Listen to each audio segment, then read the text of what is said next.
Dan di sini hebatnya masyarakat Indonesia di masa itu, bahwa sama sekali tidak persoalan adanya Hindu Siwa ataupun Hindu Wisnu dengan adanya Buddhis bersama-sama berada. Tergantung kalian sendiri-sendiri. Ini juga ciri-ciri nenek moyang kita. Ini sangat-sangat toleransi.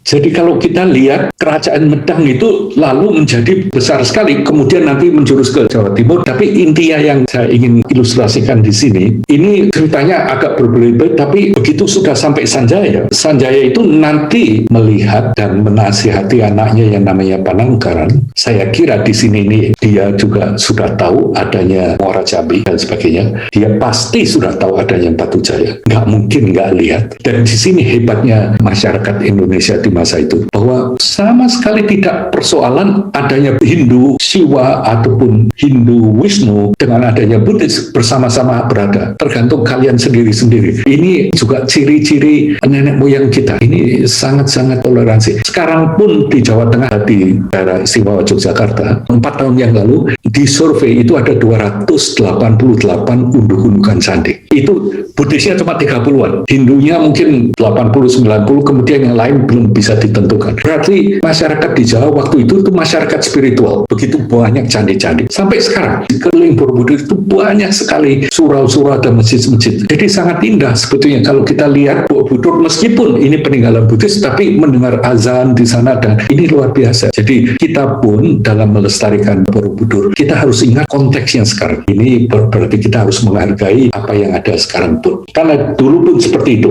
Jadi Sanjaya yang sudah mempunyai exposure ke Buddhis ini meminta kepada anaknya untuk mempelajari agama Buddha dan dituruti. Makanya Rakai Panangkaran ini menjadi Buddhis, dan gurunya itu dari mana-mana kan, dan beliau itu sangat-sangat mendalami sampai akhirnya gurunya ini meminta beliau untuk membuat candi, dan beliau itu belajarnya cepat sekali. Beliau ini yang mulai dan akhirnya nanti juga diresmikan oleh penggantinya ya, tapi beliau ini yang memulai membuat pertama candi Buddhis yang substansial di Jawa itu adalah Candi Kalasan. Candi Kalasan ini didedikasikan untuk Tara karena sudah sesuatu yang esoteris. Jadi kamu bayangkan, waktu itu di Medang ada bagian-bagian yang masih tentunya turunan-turunan yang masih tetap mengikuti Hindu. Mereka-mereka yang Hindu masih tetap bangun candi-candi juga saat itu. Tidak semegah Borobudur. Misalnya ada yang namanya Candi Songo. Ini juga candi-candi Hindu. Kemudian ke bawah Panangkaran ini mulai karena guru-guru beliau. Beliau itu membuat Candi Kalasan yang didedikasikan oleh Tara berikut kutinya untuk para biku-biku, yaitu Candi Sari. Kita bisa bayangkan, di saat itu Buddha Dharma Nusantara itu berarti akarnya sudah mulai mendalam sejak adanya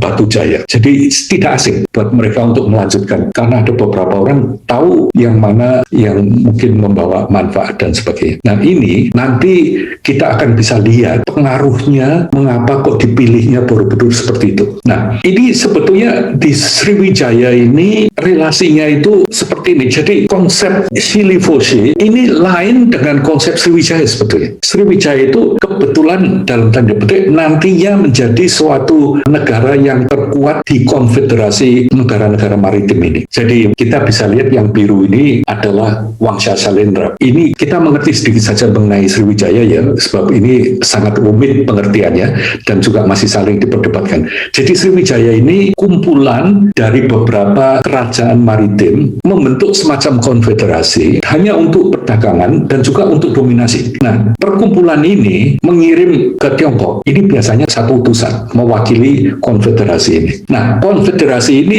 mulanya disebut Silifosi. Ini sangat langka di Tiongkok. Negara di luar Tiongkok diberi sampai 4 silabel. Ini langka sekali. Jadi dianggap grup ini negara-negara Buddhis terjemahnya. Makanya nggak pas diterjemahkan ke Sriwijaya. Salah satu anggotanya pada saat itu Sriwijaya waktu itu masih kecil. Karena tahun 670 Silifosi ini sudah mengirim utusan ke Tiongkok, dan waktu itu Sriwijaya belum muncul. Jayanasa itu muncul 680 berapa. Nanti sesudah itu Silifosi berhenti, yang diterima perwakilan di Tiongkok mewakili Kancahini dari Heling, diwakili oleh Heling atau Wangsa Salendra tadi atau Kalingga tadi atau dari Medan Mataram. Nanti sesudah ini kemudian kali lagi mengirimkan utusan, tapi sekarang sebutannya lain, tidak lagi Sili Foci, tercatat sebagai San Foci. Nah, apa tuh gunanya ngomongin ini? Dalam konfederasi ini ada Jawa, ada Semenanjung Malaka. Nah, di atas itu ada yang tulisannya Chaya. Chaya itu sekarang ada di Thailand. Jadi kamu bisa bayangkan di sisi pantai bagian timur ini menjadi Thailand, atasnya kemudian ada seberangnya Kamboja dan sebagainya. Kemudian di bawah ini ada yang namanya Kedah, dan di sini ada Muara Jambi, Palembang, dan Halim. Nah, ternyata di tahun 745 dari Chenla, kamu lihat di seberang ini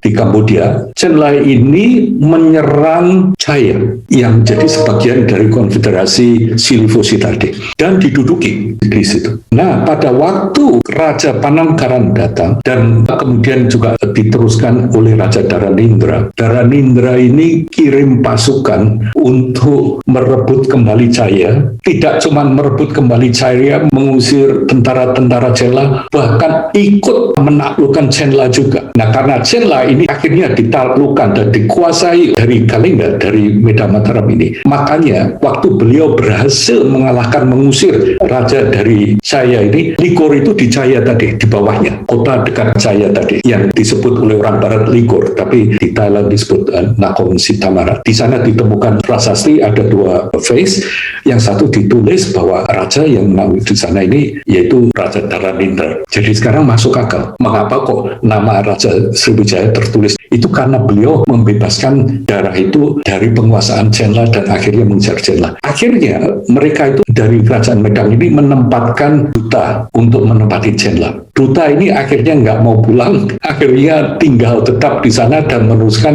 yang akhirnya membangun Angkor Wat. Makanya sesudah ini kita menjadi jelas. Jadi kita ulangi, ini saya ngomong begini bikin pusing kalian, ini sebetulnya ngapain gitu kan, kalian tanya. Tapi yang ingin kalian merasakan, nenek moyang kita ini sama sekali tidak terbelakang, sama sekali tidak terkucil. Bangsa Indonesia ini kalau kita lihat konsep negara kesatuan Republik Indonesia ini luar biasa. Karena dulu memang tidak pernah menjadi satu, tapi memang negara-negara itu saling berhubungan. Jadi kebudayaannya ini saling mempengaruhi. Makanya tidak heran bahwa kebudayaan Indonesia ini kebudayaan yang terbuka sebetulnya. Tidak pernah yang ekstrim, tidak pernah yang mengharuskan ini itu. Kalau yang datang selalu tidak ditolak, mentah-mentah juga tidak ditelan mentah-mentah, tapi dipelajari. Yang cocok yang mana, itu yang dipakai. Itulah cara perkembangan kebudayaan kita. Tapi selalu mempunyai ciri-ciri kebudayaan nasional, punya kebudayaan sendiri di daerah manapun. Makanya juga kita bisa lihat